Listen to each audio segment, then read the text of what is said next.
losing time, I'm fading fast. I just wanna make it last. Try to let go of the past. I close my eyes, embrace the blast. Sleepless nights and headaches stack. Restlessness to hell and back. What's my purpose? What do I grab? A slippery surface, a heart attack. And sometimes you just gotta believe there's something that'll give you relief. There's something that'll have what you need, what you need. We're broken, it's tragic, we're not all elastic, but maybe there's magic. Believe you could have it, and I know of sadness, the anxious and panic, the infinite vastness of all that is blackness.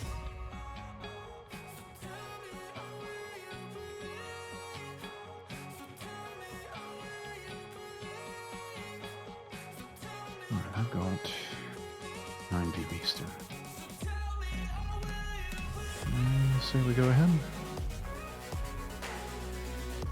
Okay.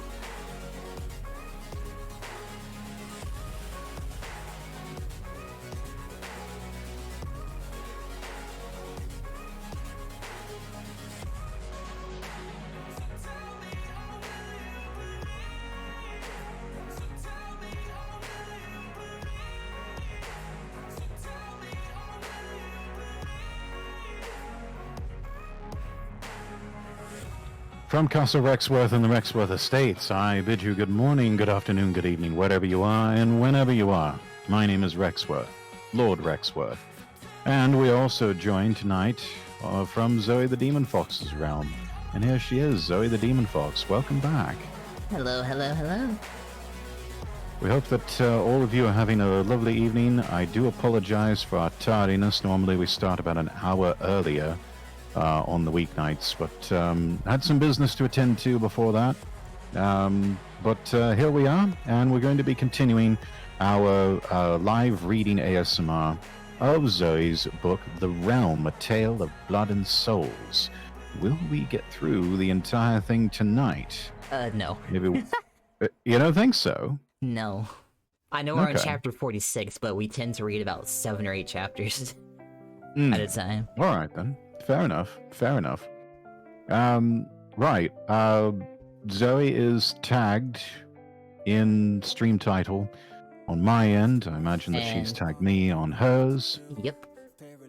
So please do make sure that you're following both of us. Keep in touch when we for when we stream next.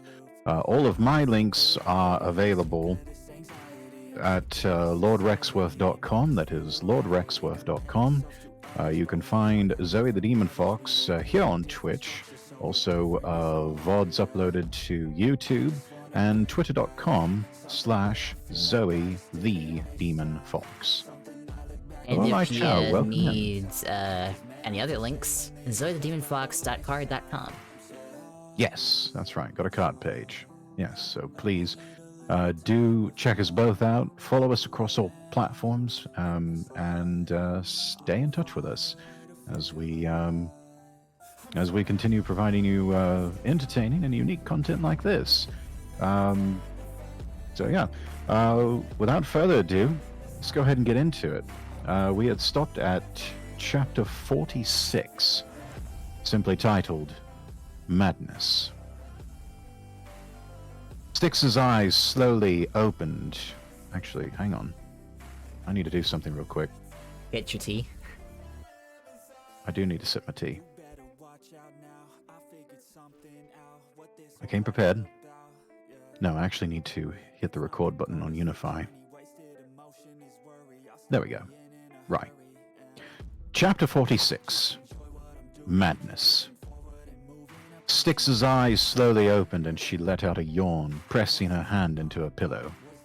It was surprisingly soft and round, kind of big. Styx's eyes shot open as she realized she had been sleeping on Evelyn's chest. The Fallen continued to sleep, laying on her back with one arm around Styx. Both of them were lacking a few articles of clothing, especially Evelyn, as the Fallen Angel was missing a shirt. Both of them were underneath Styx's trench coat, as if it were a blanket. Styx did not want to move and wake Evelyn up, but at the same time, The Watcher began to breathe faster, trying to control her emotions. She wasn't even sure why she was upset, but in the end, she started crying. Evelyn's eyes opened and let out a groggy yawn, looking down at Styx. What's the matter? Nothing. Styx tried to calm herself down, sitting up and grabbing her coat, looking for her pants. You should put your shirt on. Styx slipped off the couch while Evelyn sat up and stretched before grabbing her shirt off the floor and putting it back on. You promise you're alright? Styx had stepped away from the couch and froze with one leg in her pants, the other raised and slid halfway into the other pant leg. Salem. You should tell her the truth. Styx frowned at the shadowy silhouette that had manifested in the corner and was staring at her. Styx, you're shaking. Evelyn stood up and took a worried step closer. Tell? Shut up!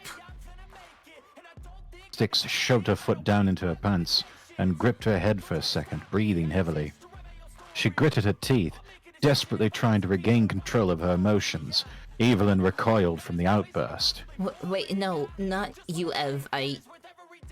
More tears slid down Styx's cheeks before she shook her head slightly. I just need a second.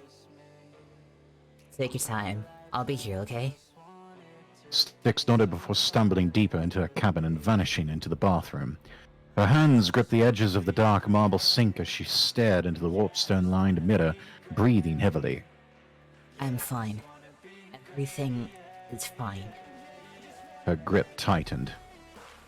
I'm the Queen of Souls, damn it. Little insanity never killed anyone.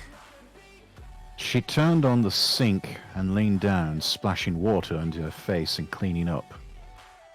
Everything will be okay. As she turned off the sink and looked up again, she froze.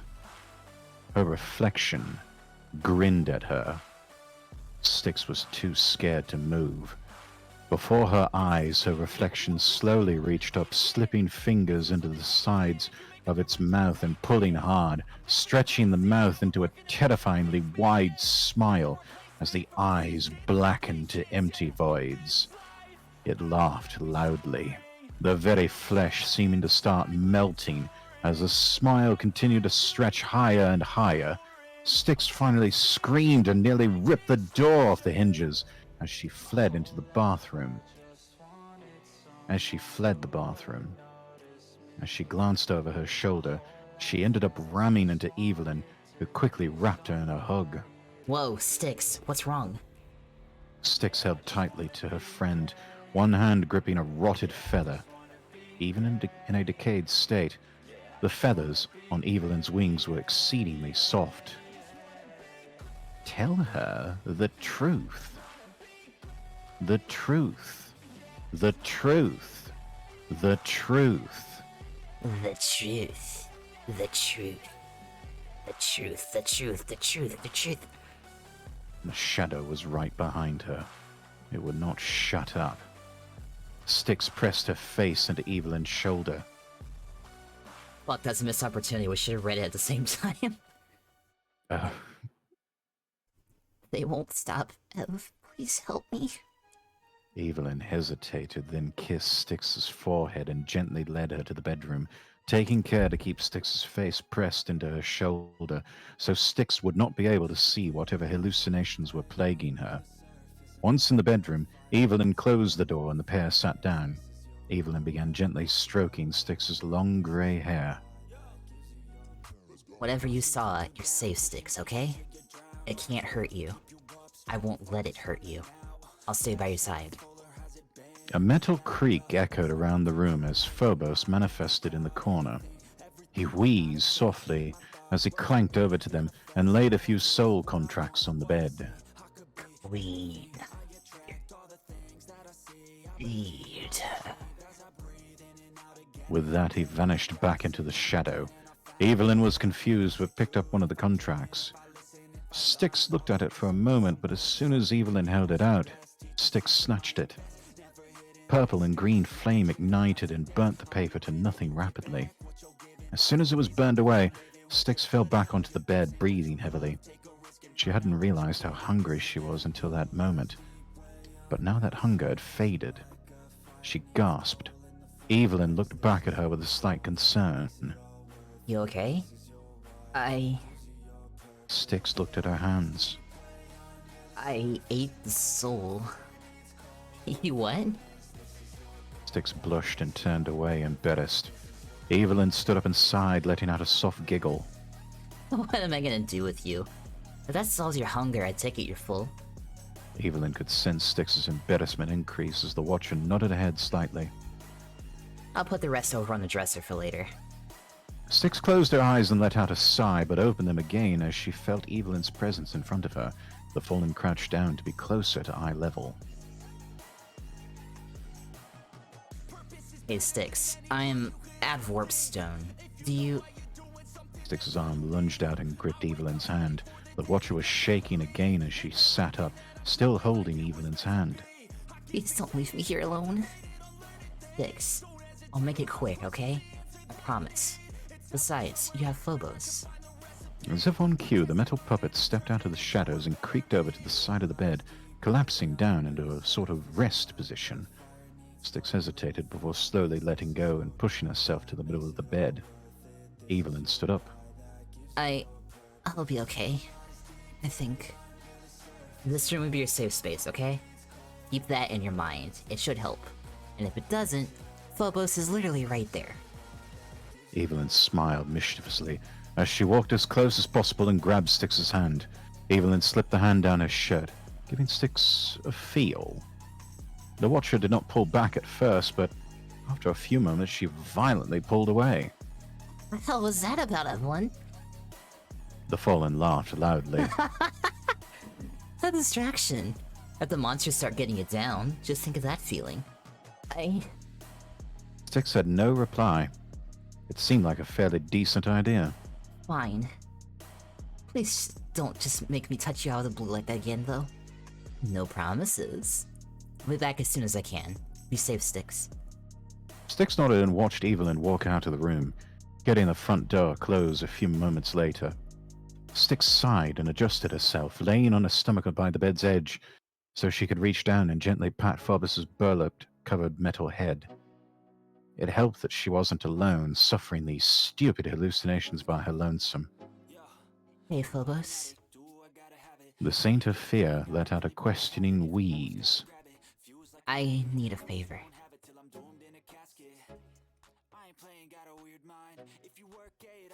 Chapter 47. A Trick of the Dark. Oedipus walked through a forest of blight trees, utterly alone. She wrapped her cloak tighter around her shoulders. I forgot how big the Elder Circle is. Where's this damn cabin? She glanced to the side, noting the river of souls still meandered nearby. Almost there. Got to be.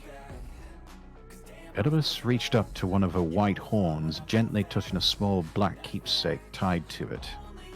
What will I tell them? A branch snapped and Oedipus whirled around, unsheathing the seat with one hand and manifesting a purple orb in the other. She stood almost on her tiptoes, her dark yellow eyes peering into the darkness around the trees, a darkness that increased as Lunatus Solaris faded for the night hours. After a few moments, Oedipus lowered her sword and sighed. I'm just imagining things. She turned back in the direction she was going, then suddenly let out a scream. A gloved hand quickly covered her mouth as a cracked and ever-smiling mask stared at her. A chuckle emanated from it. Oedipus began to fight back until Cagliostro shushed her and pointed at the codex in a small sling on his belt. Hello, my dear. It's truly a shame your home burnt down. Nox and I were worried sick about what had become of you. Oedipus tried to control her emotions, but began to shake anyway. Cagliostro gently nudged her sword with his leg, and she dropped it to the ground, the purple orb in her other hand dissipating. Cagliostro took a step back and crossed his arms. What do you want, Keg? He chuckled again. You got me curious, schemer. What mighty plan is in the works that you are using your human form and walking along the river? The only thing out here is the home of the upstart. Cagliostro paused, then began laughing loudly as Erebus fidgeted, her eyes desperately flitting around, looking for an escape. I see. I see. Cagliostro became deadly serious. You know, Oedipus, I cannot abide turncoats. It's a dirty business, and I cannot say I find joy in killing a beauty such as yourself. Schemer, but... Oedipus fell to her knees, gritting her teeth, struggling to keep her emotions in check. She had no out. I don't want to die here. Cagliostro laughed again as he took his codex and began flipping through the pages. My dear, you should have considered such things. Surely you knew I would track you down. Perhaps once your soul crosses over, this nightmare called reality will finally be over. A soft wheeze echoed along the wind, and Cagliostro let out a sigh. Phobos, is that you? The wheezing intensified and combined with a maniacal laughter. The metal puppet crawled slowly down a blight tree, head bent upward, at a 90-degree angle to stare at the masked demon. Oedipus looked up and gasped softly. Cagliostro took pause. His eyebrow twitched beneath his mask. You finally found your tongue, Scarecrow. Instead of using a vessel to speak through, the metal jaw of Phobos's puppet was opening and closing, although the sound still emanated from the core of the puppet's center. Maybe I have a listener. Cagliostro's fists clenched. How? Phobos's head turned towards Oedipus. The nightmare seeks the schemer. Consider yourself lucky, Cagliostro. No, she's mine, you damnable... Huh? Two shadowy figures had manifested behind Oedipus and grabbed under her arms. She was confused for a few seconds before she began to scream as they pulled her, kicking and screaming into the river. Cagliostro felt a bead of sweat go down his cheek, but he shrugged it off. You're simply making my job easier, puppet. Faro, after you ilsku, youthful. Cagliostro laughed as Phobos's puppet crumpled to the ground and melted to nothingness. But a moment later, a metal talon spun him round, wrapped around his neck, and slammed him against a tree. Phobos cackled and wheezed. You can't kill a dream. The shadows seemed to shoot towards Phobos as his cackles grew louder and louder, before with an ear-piercing screech he vanished. Cagliostro fell to the ground, covering his head for a few moments. As he sat up, he noticed the light had changed to full moonlight. He snarled. That damned puppet pulled me into this nightmare world. He stood up and brushed himself off with a sigh. No point staging a one-man assault on the upstart, especially not now. He looked down the path. Your time will come, puppet. Phobos threw Oedipus out of his shadowy rift in front of the cavern's door. She quickly got to her feet, but sheathed her sword. Phobos, why? Why did you save me? Phobos tilted his head. Oh, right.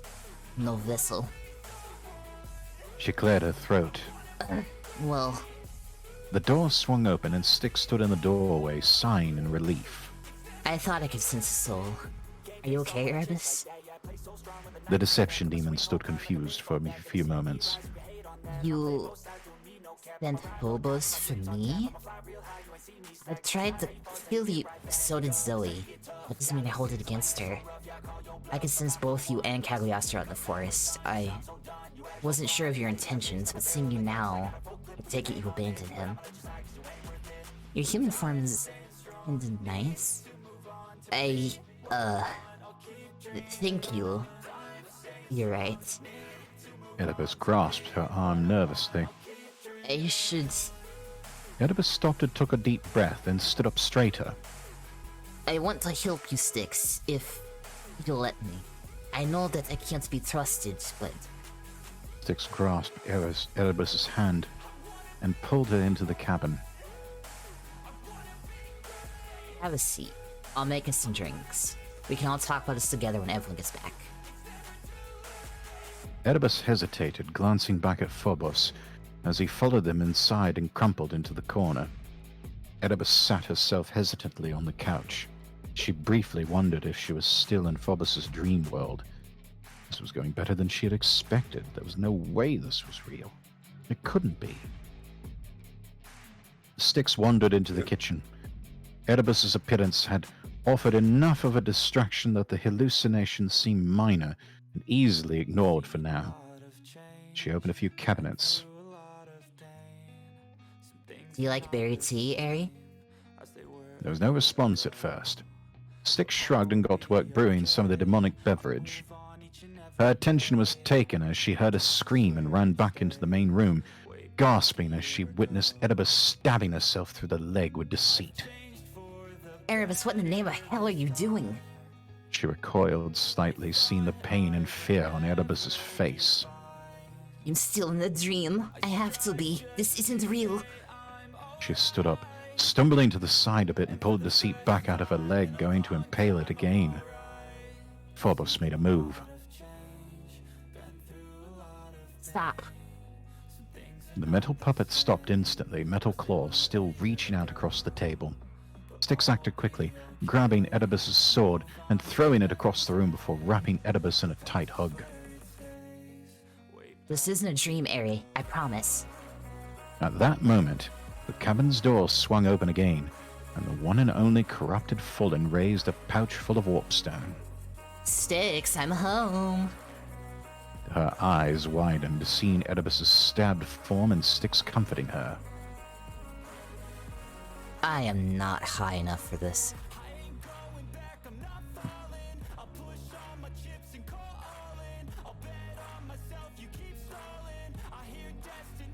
Chapter 48. Uninvited Guests. In any other situation, Evelyn would be highly suspicious of Oedipus's motives, yet they were both dark saints. Evelyn knew how much Oedipus would stall to make sure she wasn't pulled into the aftershocks of her stupid schemes. Therefore, seeing the Saint of Deception here, terrified and stabbing herself, believing everything to be a dream, that was enough to garner a bit of trust. After managing to calm down the Dark Saint and treating her wound, Styx made tea for all of them. Oedipus laid on the couch with Evelyn sitting at the far end, watching her cautiously. Styx sat on a separate comfy chair, and Phobos lay in a crumpled heap in the middle of the floor. Evelyn turned to Styx. So, how'd she get here again? Styx shrugged slightly. You'll have to ask her. All I know is I sensed her out along the river, so I sent Phobos to go get her. Styx gripped a tea-filled mug with both hands. Then Cagliostro showed up. I couldn't stay there any longer. Oedipus pushed herself up to a slight sitting position, looking between Styx and Evelyn. I already knew that Cagliostro could care less about us as long as his own plans were forwarded. I went along with it because I thought I could keep myself alive. After he killed Ignis, and then that explosion incident with you, Styx, I realized I didn't have much time left. Oedipus pulled her good leg up and hugged her knee. I burned down my hovel and fled to the one place I thought I could feel safe.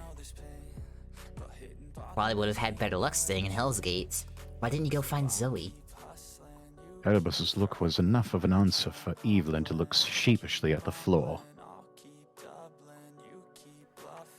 Right, yeah, she'd probably kill you on sight. Styx stood up, placing her tea on the table. I can't claim my cabin is the safest place in hell for you, but as the She hesitated for a moment. Queen of Souls, it's my duty to make sure the denizens of hell are cared for.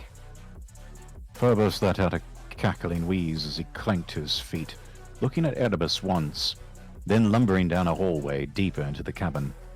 Oedipus waited for his clunking to fall silent. Where's he going? Evelyn shrugged and put her feet on the table, crushing a warp stone. Cassie, you forget that Zoe started the war by jamming a black warp stone into Petra's son and using that to mind control him. She didn't just say, we should just start a war. She did some fucked up shit to start that war.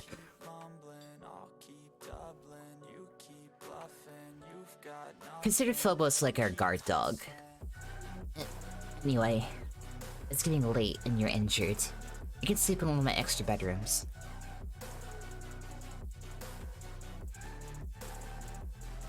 I appreciate it.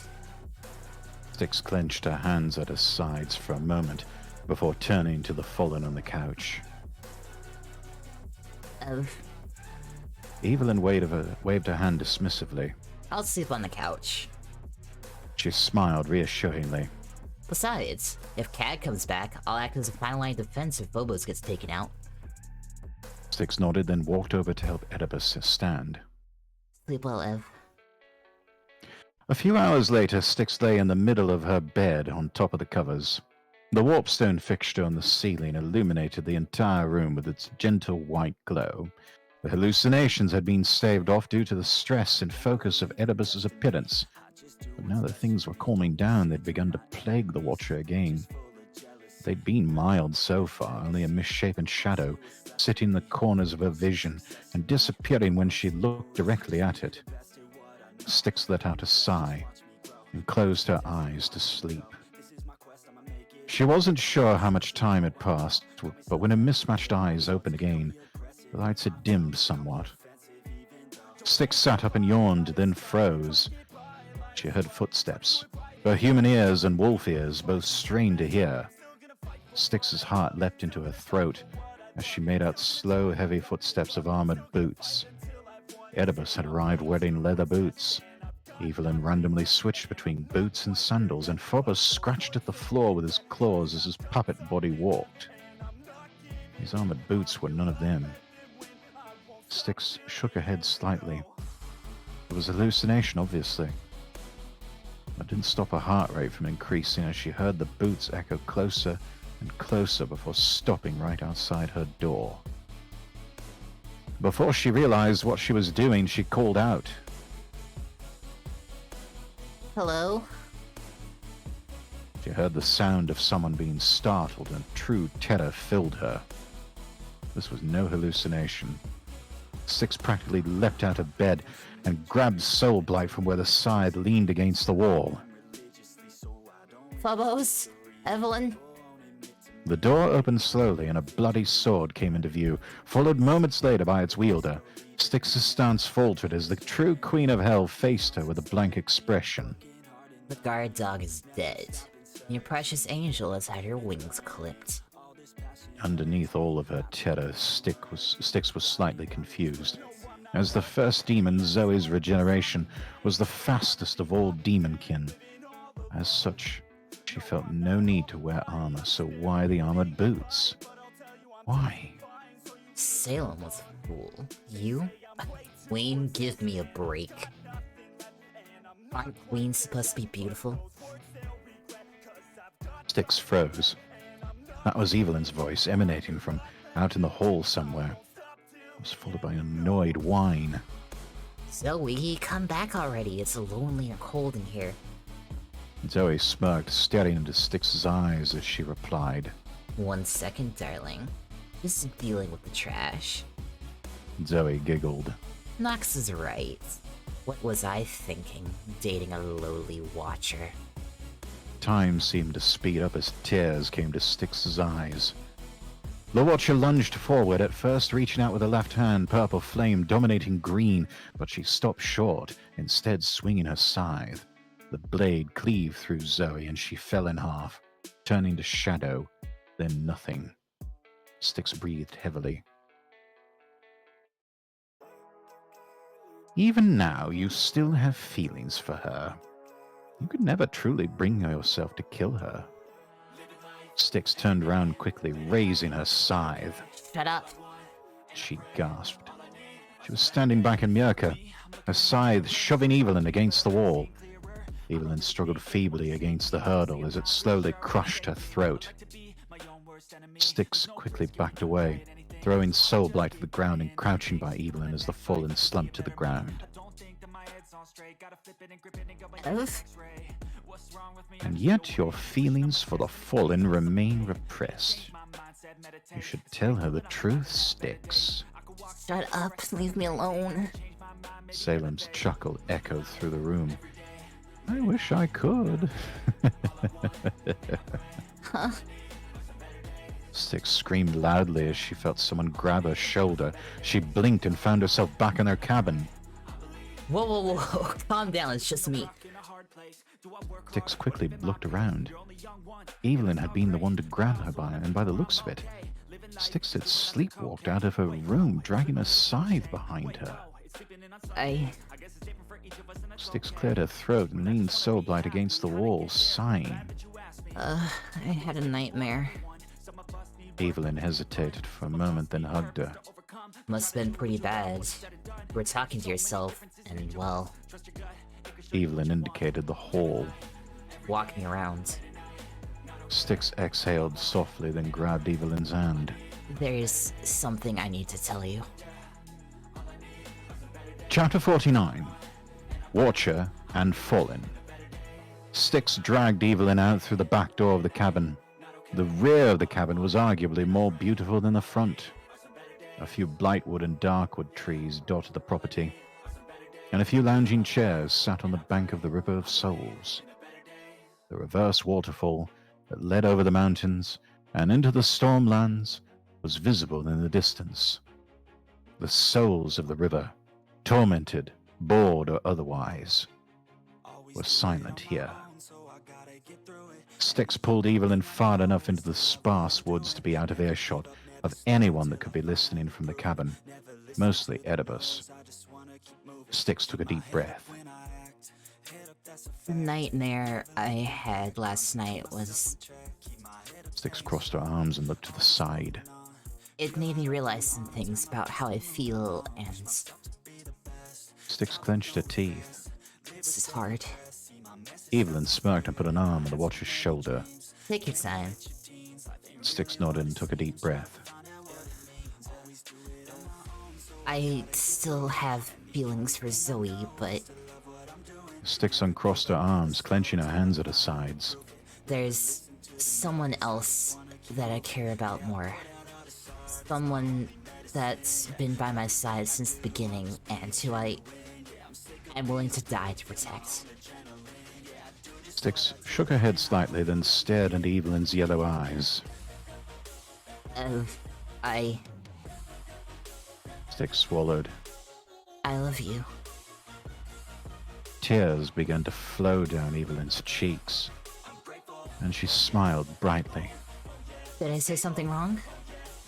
Evelyn leaned forward and kissed Styx deeply on the lips, wrapping her arms around the Watcher. After a few moments, they pulled away from each other. Of course not, Wolfie. I'm just really happy. I never even dreamed that you returned my feelings. I love you so much, Styx. Oedipus leaned away from the corner of the cabin she was peeking round and sighed. And here I felt Keg filmed this with all the screaming. Oedipus turned to walk back round to the front, but stopped as Phobos's metal puppet body crawled slowly down the wall and stood to its full height in front of her. She looked up into the metal jaws and beady red eyes, an involuntary shudder running through her. Did you want something, Phobos? Phobos gripped her skull and none too gently pulled her into the shadows. As her vision blackened, she would hear the true voice of Phobos whispering in her ear. What are your true intentions, dark saint of deception? Chapter 50. Dreams.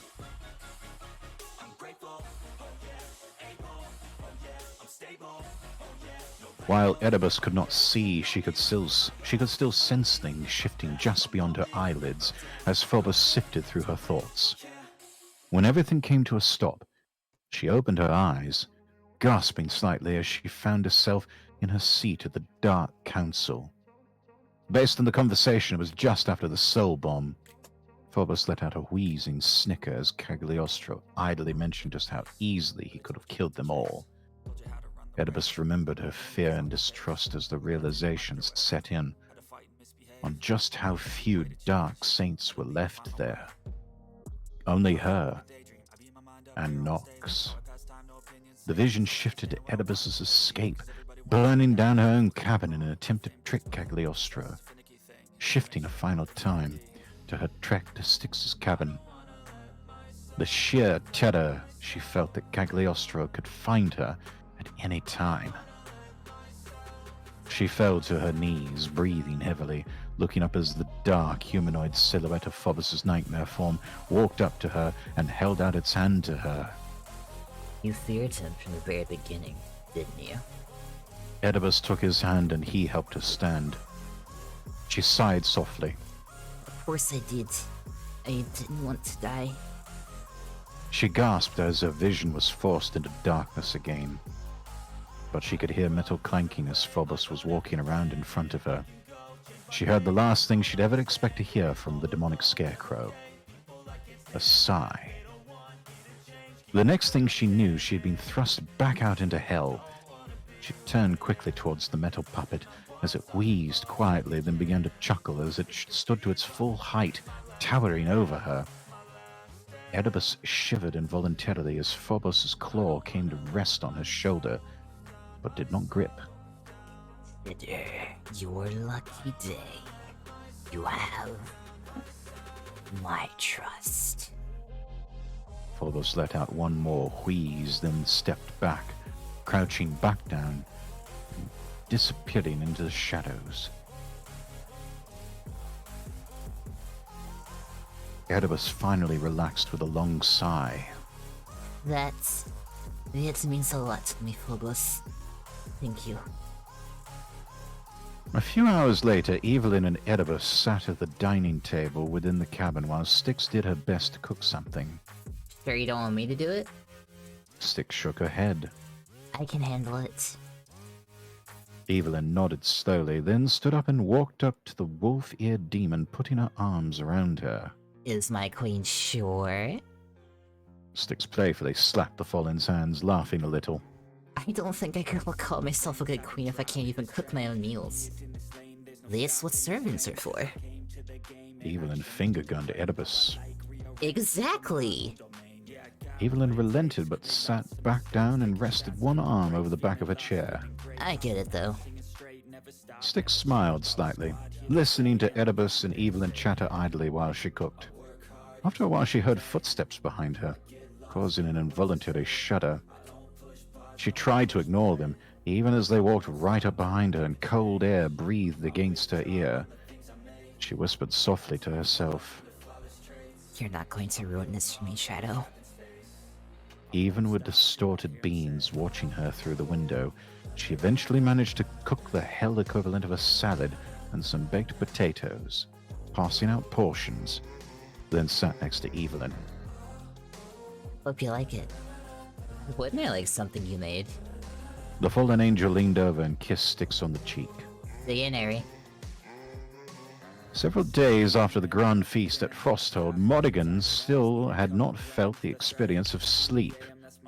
And at this point, her body was rebelling against her. Her soul core beat rapidly as she struggled to keep her eyes open, but eventually, sleep indeed took her. She'd never had a dream before, since she'd seen a crystal for most of her existence, but she understood the concept well enough. Although this seemed more like a glimpse into the past, it was a weird perspective, able to see in almost all directions as her crystallized form bounced against Zoe's chest. Queen of Hell walked up to an angel that had its back to her, gazing into the scrying pool behind the obsidian throne. This is Petra's son. Yeah. Your Grace, what exactly am I supposed to be looking at? Oh, you'll see in a sec. In a quick motion, Zoe drove a black warpstone into the back of the angel's skull. The vision changed suddenly. Monaghan was high above, watching the battle of the Dark Saints to overthrow their hellish queen. Monaghan did not recall being present, but shifting her strange gaze, found that she was high in the rafters, gripped tightly in Styx's hand as the watcher observed the battle with tears and horror in her eyes. Styx let out a gasp as Zoe's head was cleaved clean off by a lucky strike. But that horror turned to relief as the severed head turned to ash, and a new one manifested from a blob of blood back on Zoe's neck. As she finished regenerating, she looked much angrier than she had a moment ago. You're going to regret doing that, Salem. The dream of the past shifted once again as Styx stood alone on her boat, contemplating wearing the essence of apocalypse, only being stopped by the sudden intervention of Evelyn. Don't. It might kill you if you put it on. More than likely. You feel its power even when I'm in essence, Ev. Monaghan watched the fallen step forward. If you kill yourself, what will Zoe do without you? Monaghan frowned. What did that mean? Was Styx not the upstart queen trying to usurp the throne? The next thing Monaghan knew, she was back in the tent, her mind a swirling whirlwind of conflicting thoughts. What did she mean? Monaghan ignited her hand, looking at the shifting green and purple flame with the red at its core. A single thought occurred to her, but she shook her head and stood up. No, it's a dream. Nothing more. It has no meaning. She stepped out of the tent. It was time to get some of the rogue Gedonite clans under control to aid Zoe. Chapter 51. The Crystal Angel. Two battle lines of Gedonites haphazardly lined up in the snow, too far for premature combat, but close enough that they could still attempt to throw axes and rock-packed snowballs along with their insults back and forth. The only thing holding back the inevitable slaughter was Olaf, and whoever led the United Bloodletter and Ice Children clans. Monaghan was frankly surprised that these savages had the self-control to not charge at each other immediately. Olaf walked up to her. "We're outnumbered, Monaghan." The Immortal King chuckled. "I'll just inspire the lads to greater feats. You have wings. If you can get to whomever they've got leading both clans together, you can cause some infighting and make this easier for us." Monaghan nodded. Noted. Thank you for the advice, Olaf. The Gedonite king grinned and clenched his fist in front of him. "We'll crush the servants of the upstart and return Gedonite to the united allegiance of the Blooded One." Oh, He guys. turned to... Oh dear. You see it too? Hopefully I have the energy for this. Sip of tea. Just a moment. Take a big gulp of tea, you're gonna need it.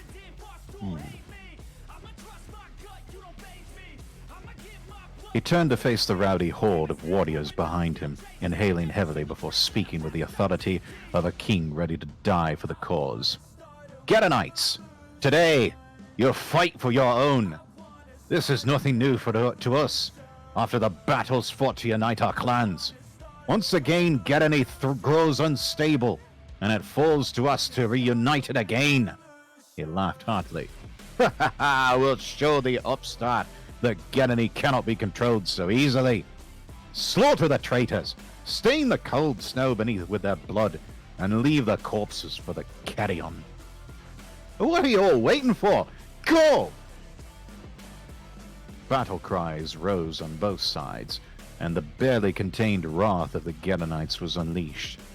Swords, axes, spears, all manner of weapons were raised high or sent spiraling through the air at the opposing force as two sides charged at each other. Monaghan tried to skirt the edges of the battle, looking for the rival commander, but the lines broke faster than she had expected.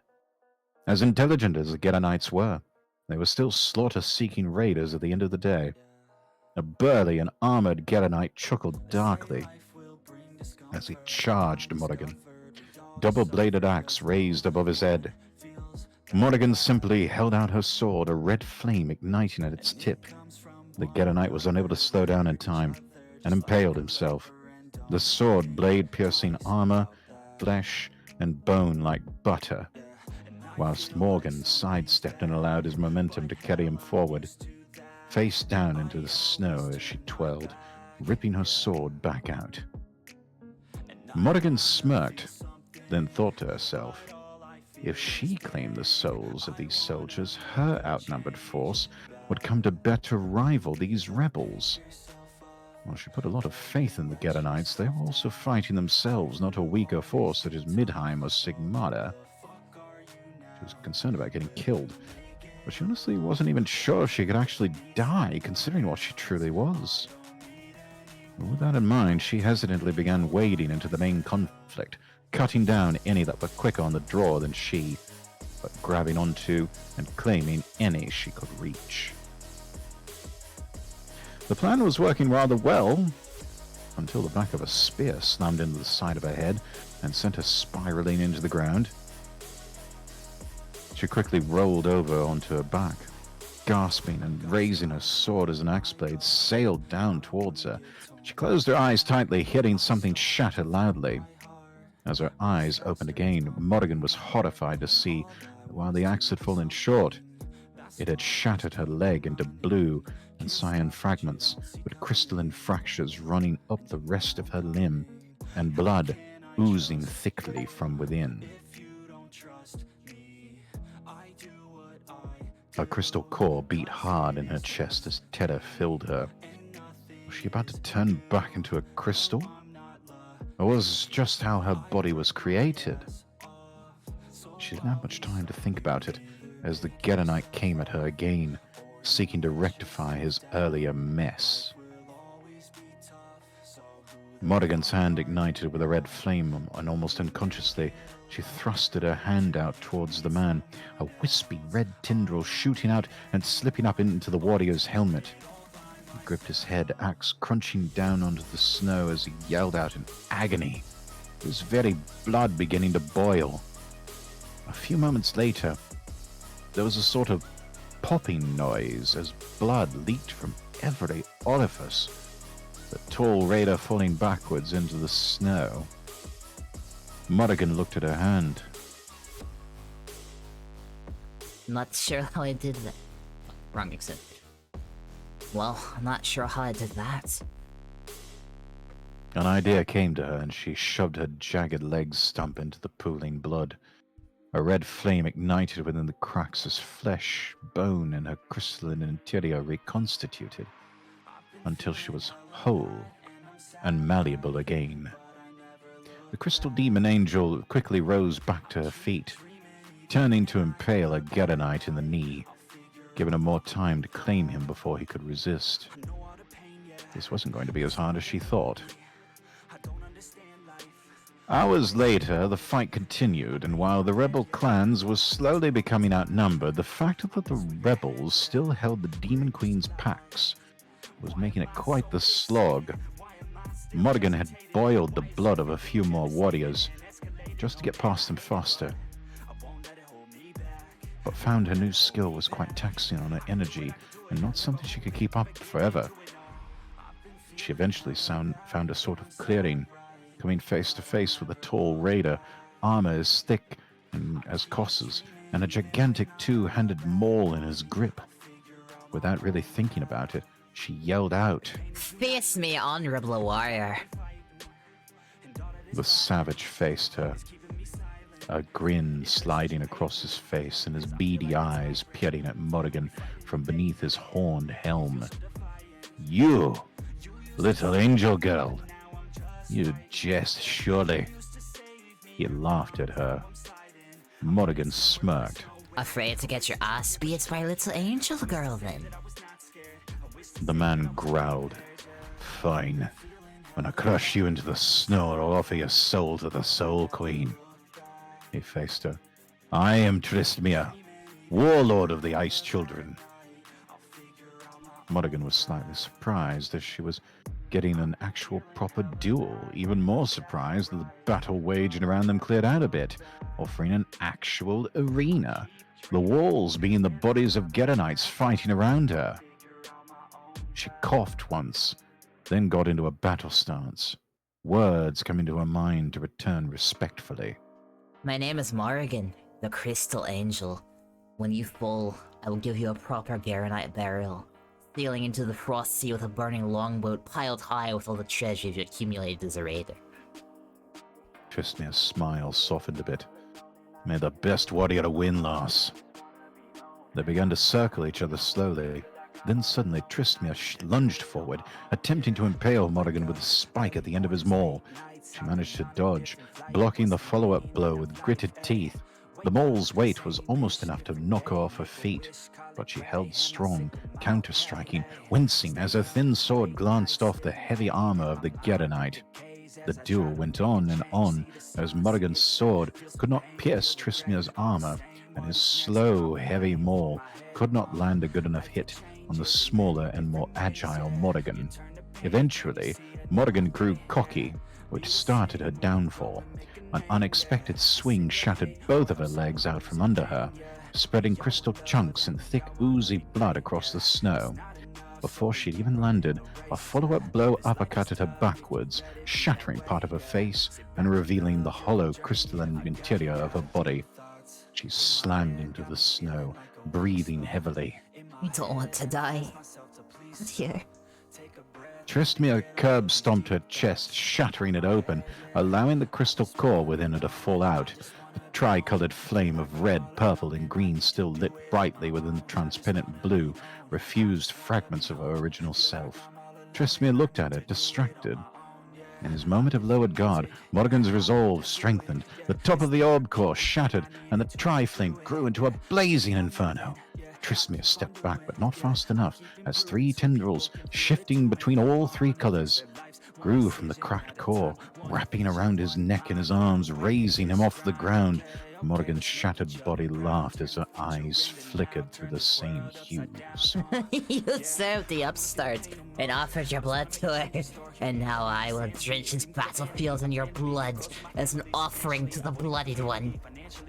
Witch! She-devil! Demon!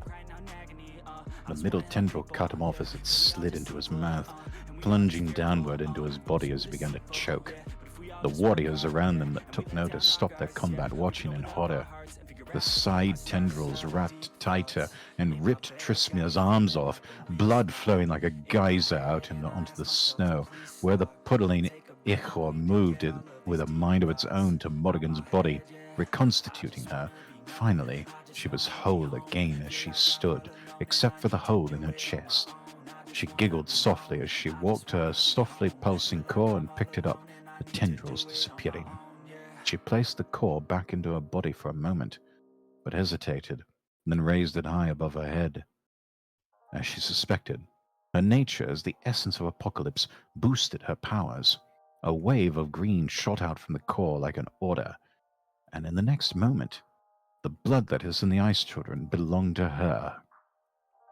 With the battle over, she stuffed her core back into herself, the blood on the ground reconstituting her chest and her clothes as she walked over to Olaf. He gripped her shoulder with a hearty chuckle. "Ye are truly a servant of the Fox. Your power is unmatched. We are blessed by the Bloody One to have your aid, Morrigan." He stepped in front of her to address the Geronites. "The Ice Children and the Bloodletters have once again been united under the banner of the Ever-King and the Dark Saint of Blood.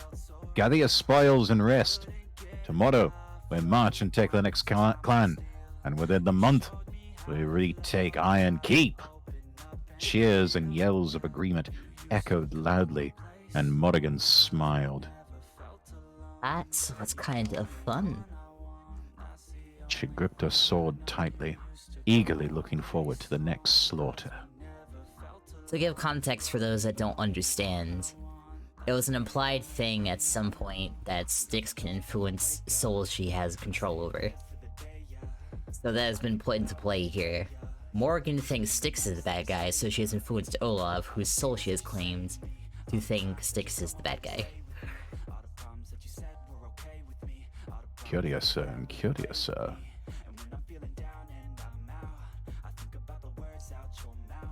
Chapter 52. A meal and a visit. As Morrigan blazed a trail of subjugation and bloodshed across Kedany, Styx remained at her cabin. Oedipus, going by the alias of Eddie now, proved to be a good help around the place, and having another person around the cabin helped Styx's mental state, however little. Eddie had been with them a few weeks now, and she seemed very happy to have what almost felt like a family. Styx and Evelyn sat side by side in the kitchen while Eddie took a crack at cooking. She turned out to be pretty good at making great meals from a few ingredients, as she created a big pot of hellmeat stew. Evelyn instinctively refused to eat until she saw both Styx and Eddie take big spoonfuls. Eventually, Styx spoke up. Where'd you learn to cook, Ari? The ex-Dark Saint hesitated for a moment. Hell's Gate. Evelyn glanced up from her stew. Did you live there? Eddie nodded slowly, a nervous expression on her face. I did. A small hovel in the back alleys of the Short District. Ah, the slums. Damn. I never realized just how close you lived to Nox's meeting chamber. No wonder you always got there first. Evelyn sighed. I used to think you're a bad person, Erebus, but I don't know. Having you here, I'm seeing another side of you. Eddie nodded slowly with a sheepish smile. I am the saint of deception, Ev. My entire persona was a lie, and my greatest lie was to myself. I just wanted to be useful and stay alive. She sighed. In truth, I'm a coward. Hey, cowardice isn't inherently a bad trait, Ari. Salem mentioned something about your greatest lie before. That doesn't surprise me. He was always far more calculating than he let on. He saw through me like glass quite often. Styx idly looked towards the ceiling, a mismatched gaze widening as she saw Letta's distorted, headless corpse pressed against the ceiling and facing her. The hallucination's limbs bent backwards unnaturally to anchor it there. Styx looked back down quickly, but it was too late. She'd already acknowledged it, and she could hear it scuttling towards the wall. The Watcher breathed heavily as she stood up. Writing Styx's hallucinations is so fucking fun. I'm gonna go to my room. Evelyn stood up as well, reached out to grasp her hand. Are you okay? Styx shook her head, pulling her hand from the corrupted angel's grip and quickly turning to head to her room, breaking out into a sprint as she heard Letta's body fall to the floor and chase after her. Styx held in a scream, but her body still shook with terror as she reached her room and slammed the door, sliding to the floor and hugging her knees as she listened to footsteps pace back and forth just outside. Evelyn sat back down and put her head in her hands, sighing. Steel's blade really did a number on her, didn't it? Evelyn nodded, looking upset. I want to be there for her and help her, but I can't fucking protect her when she's the only one seeing things. A knock came at the cabin door, and Evelyn pushed herself to her feet. You can do the dishes, Ari. The deception demon nodded, watching Evelyn walk to the door. Evelyn stopped in front of it, crushing a green warpstone before pulling it open. In front of her stood the dark winged angel Calico. She peered over Evelyn's shoulder. Is Styx here? I need to talk to her. Evelyn hesitated, gripping the doorframe, then sighed. She just had an episode, so she's locked in her room. Calico hesitated for a few moments. I am not sure how much longer I can keep Zoe away from here. She had a change of heart. She really wants to see Styx, and she wants to pick up some of her stuff. Not sure to what purpose. Evelyn suddenly seemed very nervous. I see. Well, She bit her lip. Look, Alex. Evelyn's nails dug into the doorway as her yellow eyes looked away. Styx confessed to me a few weeks ago. Not even mentioning the fact Salem's madness is still hitting her pretty hard, and she's still trying to figure out how to get on the throne without Salem's advice. She's under a lot of stress. And if Zoe shows up here... She drifted off, Calico nodding in understanding. I'll stall her for as long as I can, but you two will have to figure out something. She saw Eddie standing in the hallway behind Evelyn, and her eyes widened. What in the nine hells is she... Evelyn blocked her view. It's a long story. She gave up on the Dark Saint. Cagliostro chased her all the way here. Calico clenched her fingers a bit and sighed. I trust Salem. I'll trust that Erebus isn't causing trouble here. She wanted somewhere to be safe. Styx trusts her, so I trust her. Besides, if she really is lying, we both know Phobos will rip her into a nightmare before she pulls off anything. Kinda surprised you recognize her human form. Kinda surprised you recognize her human form. You're a high saint on a dark saint. I can sense her. Calico crossed her arms.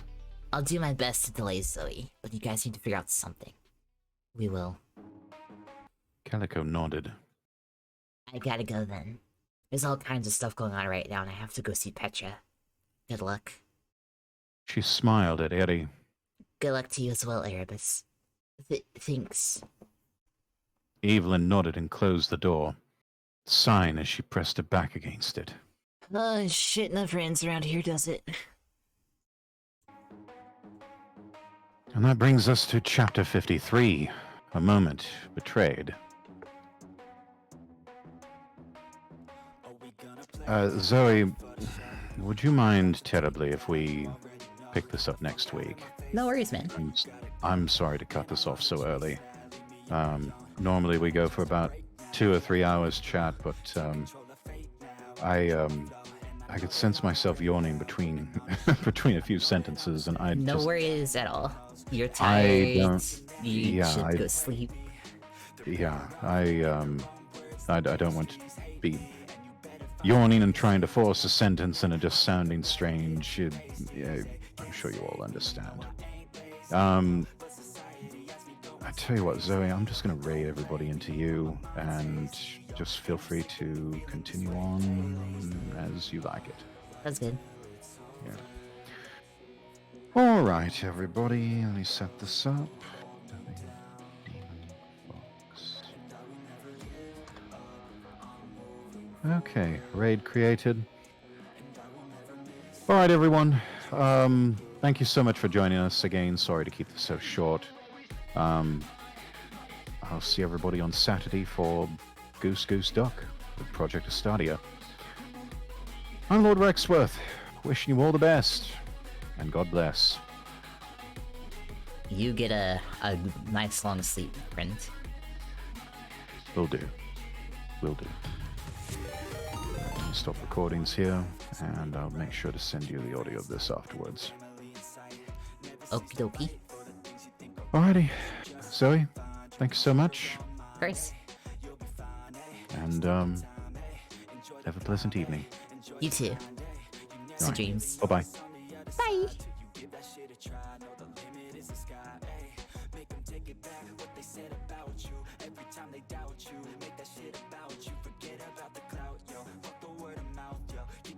Alright.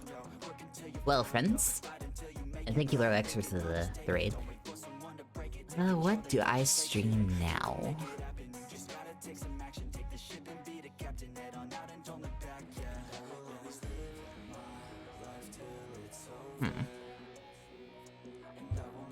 How about boxes? I kind of want to play enlisted, but I don't know if I am sober enough to shoot at this point.